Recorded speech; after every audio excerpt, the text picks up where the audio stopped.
ভারতের একজন চেতেশ্বর পূজারা ছিল। টেস্ট ক্রিকেটকে পূজারা প্রাণের মতো ভালোবাসতেন। মাটি কামড়ে পড়ে থেকে একটা প্রান্ত আগলে রাখা। পূজারাকে যারা দেখেছে তারা জানে ধৈর্য কাকে বলে। সাপের ফোনার মতো স্পিন হোক বা 150 কিলোমিটারের গতির পেস, পূজারার ব্যাটে সবই আটকে যেত। 38 ইঞ্চির উইলো কাটটাই ছিল তার ঢাল এবং তলোয়ার। তিনি ছিলেন টিম ইন্ডিয়ার অভেদ্য দেয়াল। ভারতীয় রাহুল দ্রাবিড়কে দ্য ওয়াল নামে ডাকা হয়। পূজারা হলেন দ্য ওয়াল 2.0। পূজারার টেস্ট রান 7195। তার চেয়ে বেশি টেস্ট রান আছে আরও 52 জনের। কিন্তু পূজারাকে ব্যাখ্যা করতে পরিসংখ্যান তো যথেষ্ট নয়। রোহিত কোহলির বিকল্প হিসেবে ভারত গিল, জয়সওয়াল, অভিষেকদের পেয়েছে, কিন্তু পূজারার বিকল্প হিসেবে কাউকে কি পেয়েছে? কিভাবেই বা পারে? মারকাটারি ক্রিকেটের যুগে পূজারা ছিলেন টেস্ট ক্রিকেটের নীরব সাধক। অনেক সাদামাটা বন্দনা হলো, কয়েকটা ঘটনায় নজর দেওয়া যাক। 2021 সাল অস্ট্রেলিয়ার ঐতিহাসিক সেই গ্যাবা টেস্ট ভারত জিতেছিল, কারণ তাদের একজন পূজারা ছিল। সেদিন 11টা বল তার শরীরে লাগে। তাকে আউট করতে না পেরে অস্ট্রেলিয়ানরা তার হাত, হেলমেট, চেস্ট, থাই, বাইসেপস ও গ্লাভসকে লক্ষ্য করে বল করতে থাকেন। পূজারার কাঁধে রক্ত জমে যায়। এসব মোকাবিলা করে 211টা বল খেলে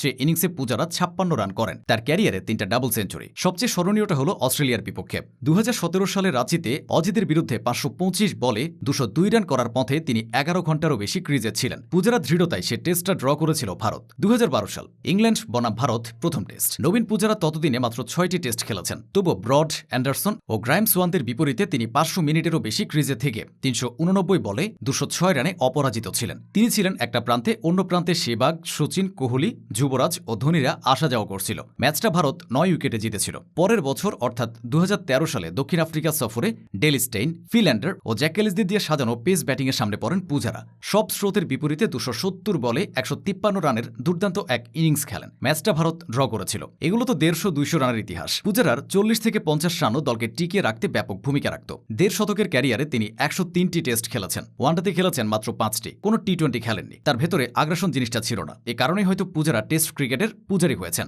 বলা হয়ে থাকে শেষ ভালো যার সব ভালো তার, কিন্তু পূজারার শেষটা ভালো হয়নি। ভারতের হয়ে তিনি সর্বশেষ খেলেছিলেন 2023 সালের জুনে অস্ট্রেলিয়ার বিপক্ষে। এরপর দল থেকে বাদ পড়েন। ক্যারিয়ারের শেষ 3টা বছর পূজারা সুলভ ছিলেন না। 2023 সালে 8টি ইনিংসে রান করেছিলেন 181, গড় ছিল মাত্র 25। 2024 ও 2025 সালে বাসার ড্রয়িং রুমে বসে টিম ইন্ডিয়ার খেলা দেখেছেন। এই সময়টায় শুভমান গিল, জোশী জয়সওয়ালরা উঠে আসায় আর জায়গায় ফিরে পাননি তিনি। 2025 সালের আগস্টে এসে পূজারা আনুষ্ঠানিকভাবে ক্রিকেটকে বিদায় জানান। বিদায় বার্তা লিখেছিলেন, ভারতের জার্সি গায়ে চাপিয়ে জাতীয় সঙ্গীত গেয়ে যতবার মাঠে নেমেছে সর্বোচ্চটা দেওয়ার চেষ্টা করেছে। পূজারার ক্যারিয়ারটা ছিল ভীষণ মসৃণ। বড় কোনো বিতর্কের সঙ্গে তার নাম পাওয়া যায় না। তবে জাতীয় দলের আঙিনায় আসার আগে নিজেকে শতভাগ প্রমাণ করতে হয়েছে। তার প্রথম শ্রেণীর ক্রিকেটে 2005 সালে সৌরাষ্ট্রের হয়ে 278টি প্রথম শ্রেণীর ম্যাচে 21,301 রান করে নিজেকে প্রমাণ করেছেন। সঙ্গে 66টি সেঞ্চুরি এবং 81টি হাফ সেঞ্চুরিও ছিল।